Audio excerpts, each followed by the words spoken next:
En este video voy a leer un texto de Oliver Sacks que aparece en este libro y es un texto acerca de las experiencias religiosas y las experiencias cercanas a la muerte.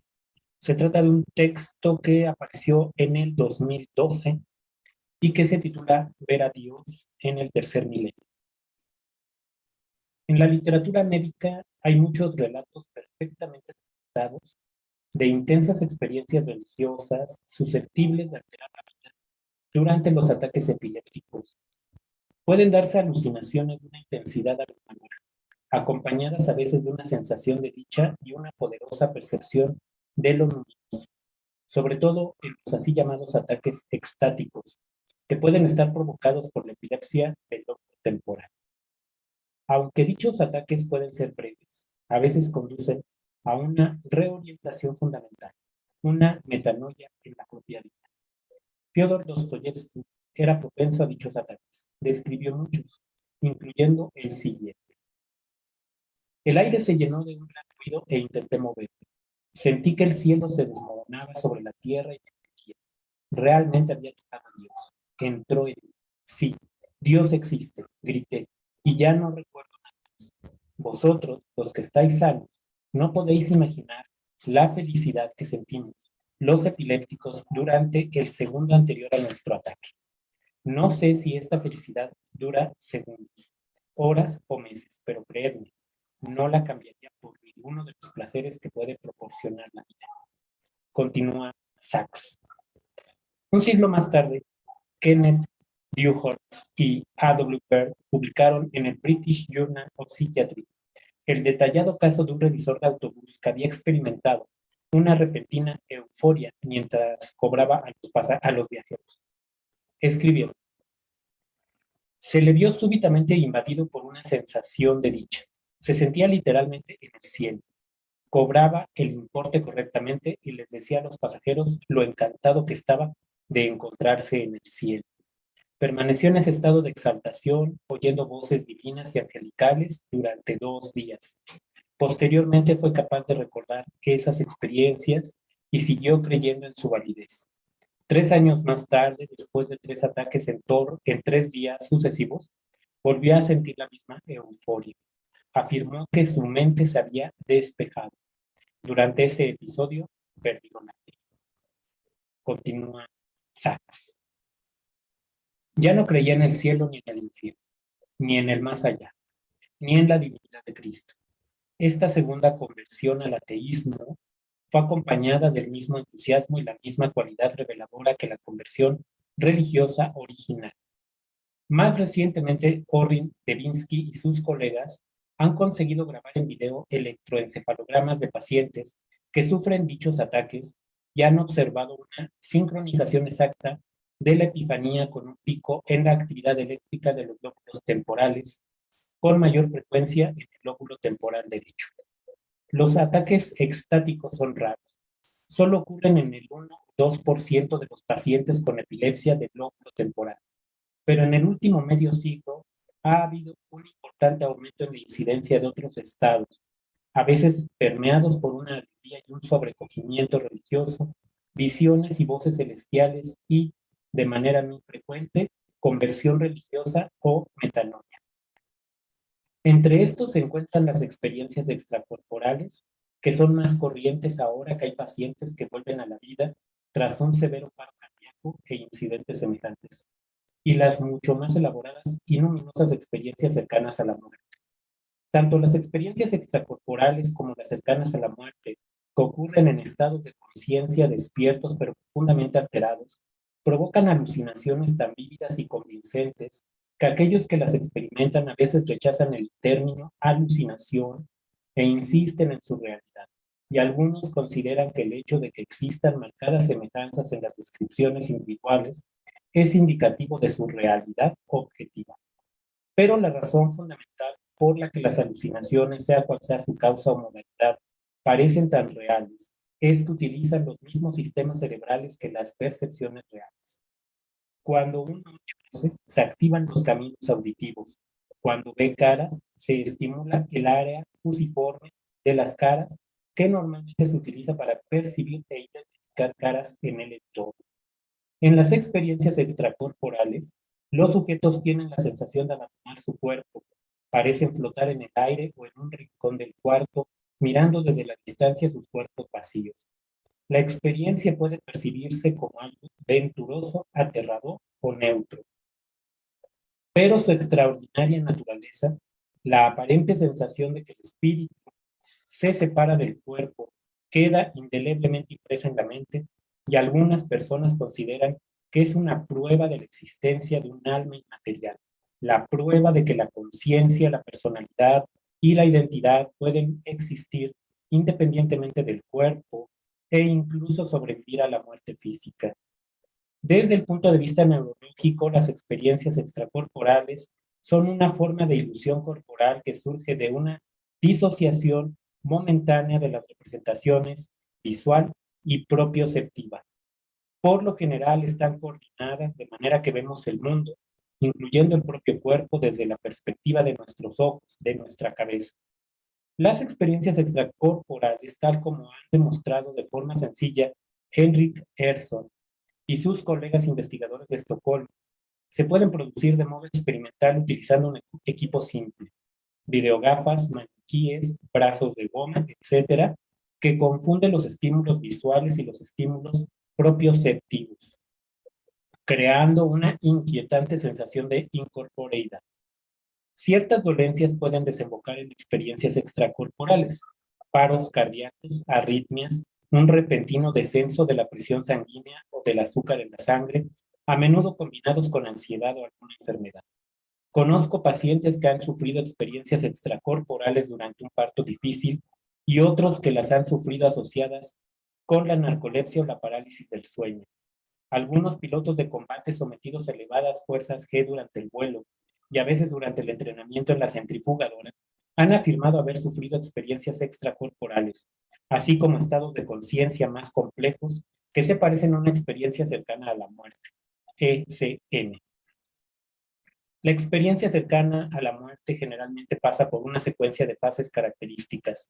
Uno parece avanzar sin esfuerzo, poseído por una sensación de dicha, por un oscuro túnel o pasillo que conduce hacia una luz maravillosa y viva, que a menudo se interpreta como el cielo o el límite entre la vida y la muerte. A veces también ven amigos o parientes que les dan la bienvenida al otro lado y también puede aparecer una serie rápida pero extremadamente detallada de recuerdos de la propia vida, una autobiografía relámpago. El regreso al propio cuerpo puede ser abrupto, como cuando, por ejemplo, vuelve a latir un corazón que se ha parado, o puede ser más gradual, como cuando uno sale del coma. No es infrecuente que una experiencia extracorporal se convierta en una experiencia cercana a la muerte, tal como ocurrió con Tony Sicoria, un médico que me contó que le había golpeado un rayo. En Musicofilia reproduje el vivo retrato de lo que ocurrió después. Volé hacia adelante, perplejo, miré a mi alrededor, vi mi cuerpo en el suelo, me dije, mierda, estoy muerto. Vi que la gente se reunía en torno al cuerpo, vi a una mujer, había estado esperando a mi lado para usar el teléfono, que se inclinaba sobre mi cuerpo, me hacía la resucitación cardiopulmonar. Floté escaleras arriba, mi conciencia venía conmigo, vi a mis hijos, comprendí que no les pasaría nada. Luego me rodeó una luz blanca azulada, una enorme sensación de paz y bienestar.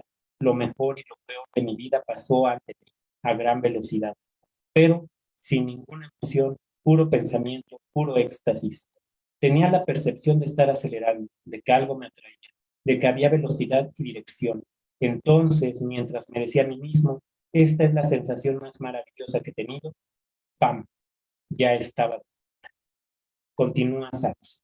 Después de eso, el doctor Sicoria tuvo problemas de memoria durante más o menos un mes, pero consiguió reanudar su práctica de cirujano ortopédico. Sin embargo, tal como lo expresó, era un hombre distinto. Anteriormente nunca le había interesado la música, pero ahora sentía un deseo irresistible de escuchar música clásica, sobre todo Chopin. Se compró un piano y comenzó a tocar de manera obsesiva y a componer. Estaba convencido de que todo ese episodio, el que le impactara un rayo, tener una visión trascendente, el haber resucitado y que se le hubiera concedido el don de poder llevar música al mundo, formaba parte de un plan divino. Cicoria tenía un doctorado en neurociencia y le pareció que ese repentino acceso de espiritualidad y musicalidad debía de estar conectado con cambios en el cerebro, cambios que quizá podríamos aclarar con la producción de imágenes cerebrales. No veía ninguna contradicción entre la religión y la neurología. Cicoria consideraba que si Dios actuaba sobre un hombre o en un hombre, lo haría a través del sistema nervioso, a través de partes del cerebro especializado o potencialmente especializado en el sentimiento espiritual y la fe. La actitud razonable y podría decirse científica de Cicoria hacia su propia conversión espiritual es todo lo opuesto de la de otro cirujano, el doctor Eben Alexander, que describe en su libro La prueba del cielo, el viaje de un neurocirujano a la vida después de la vida, una detallada y compleja experiencia cercana a la muerte que tuvo mientras pasaba 7 días en un coma causado por una meningitis. Durante su experiencia cercana a la muerte, escribe, atravesó la brillante luz, la frontera entre la vida y la muerte, y acabó en un idílico y hermoso prado que comprendió que era el cielo, donde se encontró con una mujer hermosa pero desconocida, que le transmitió telepáticamente diversos mensajes. Mientras seguía adentrándose en el más allá, sintió la presencia de Dios, que le invadía más que nunca. Tras su experiencia, Alexander se convirtió más o menos en evangelista, y comenzó a propagar la buena nueva de que el cielo realmente existía.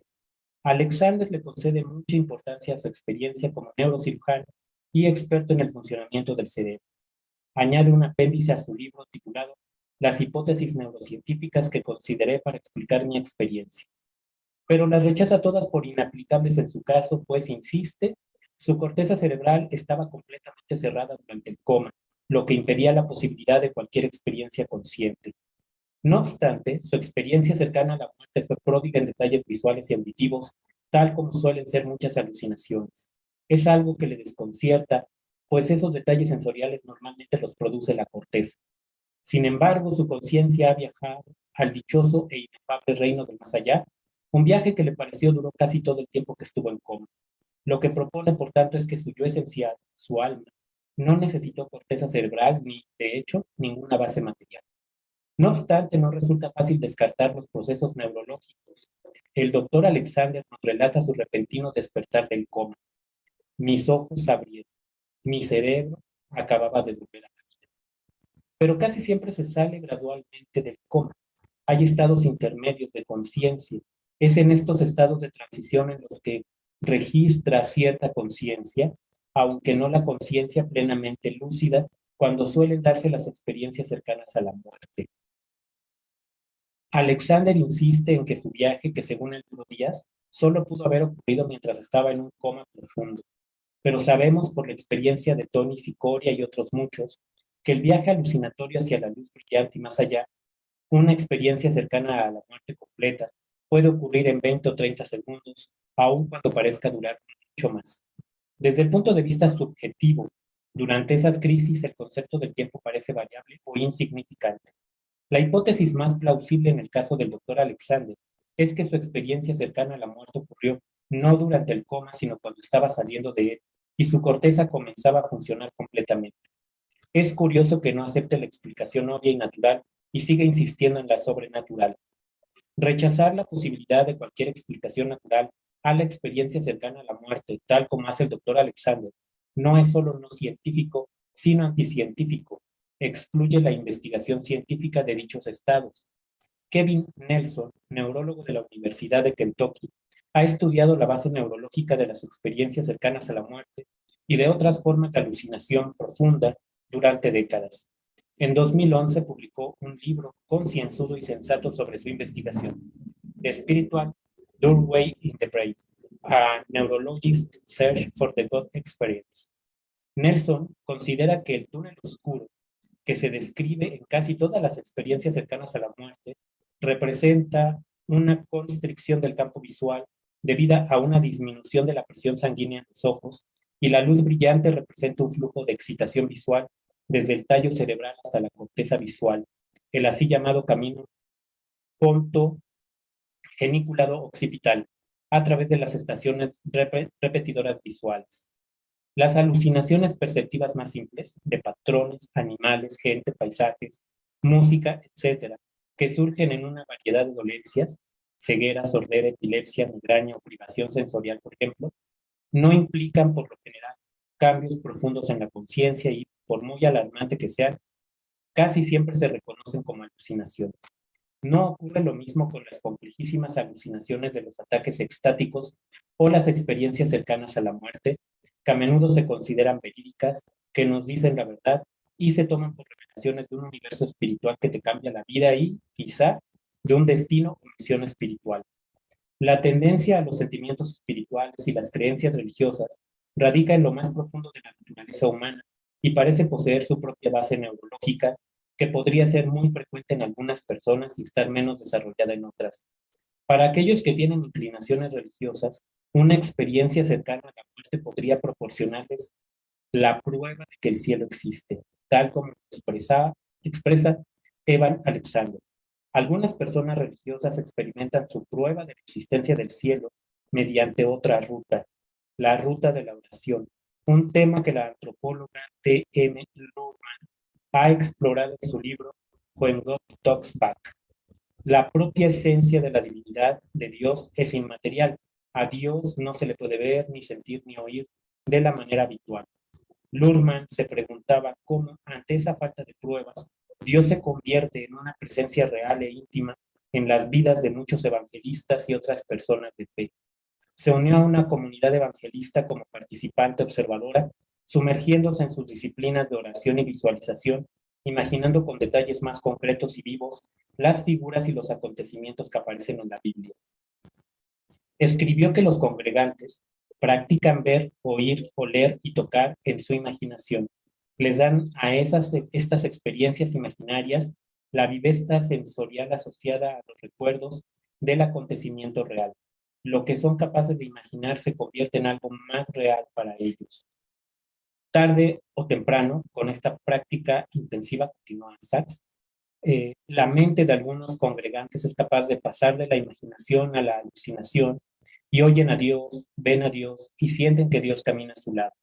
Estas anheladas voces y visiones poseen la realidad de la percepción, cosa que ocurre porque activan los sistemas perceptivos del cerebro, igual que ocurre con las alucinaciones. Estas visiones, voces y sensaciones de presencia van acompañadas de una intensa emoción, alegría, paz, sobrecogimiento, revelación. Algunos evangelistas han tenido muchas experiencias, otros una sola, pero incluso una sola experiencia de Dios, imbuida de la abrumadora fuerza de la percepción real, puede ser suficiente para sustentar toda una vida de fe. En el caso de los que no tienen ninguna inclinación religiosa, estas experiencias pueden ocurrir con la meditación o una intensa concentración en un plano artístico, intelectual o emocional, ya sea enamorarse o escuchar a Bach, observar las complejidades de un helecho o desentrañar un problema científico. Las últimas 2 décadas se ha desarrollado una investigación cada vez más activa en el campo de las neurociencias espirituales. Es una investigación con dificultades especiales, pues las experiencias religiosas no se pueden provocar a voluntad. Cuando vienen, si vienen, escogen su propio momento y manera. Los religiosos dirían que es el momento y manera de Dios. A pesar de todo, los investigadores han sido capaces de demostrar los cambios fisiológicos que se dan no solo en estados patológicos como ataques, experiencias extracorporales y cercanas a la muerte, sino también en estados positivos como la oración y la meditación. Es habitual que estos cambios estén bastante extendidos y que afecten no solo a las áreas sensoriales primarias del cerebro, sino también a los sistemas límbicos, emocional, hipocámpicos, memoria, y la corteza prefrontal, donde reside la intencionalidad y el juicio. Las alucinaciones, ya sean reveladoras o banales, no son de origen sobrenatural, sino que forman parte del ámbito normal de la conciencia y la experiencia humanas. Ello no significa que no puedan desempeñar un papel en la vida espiritual o no tengan un gran significado para un individuo. Pero aunque es comprensible que se le pueda atribuir un valor y a partir de ellas arraigar creencias o construir relatos, las alucinaciones no pueden ser la prueba de la existencia de seres o lugares metafísicos. Solo prueban la capacidad del cerebro para crearlos. Bueno, fin del texto del video. Y bueno, ¿tú crees en el más allá? ¿Crees en Dios?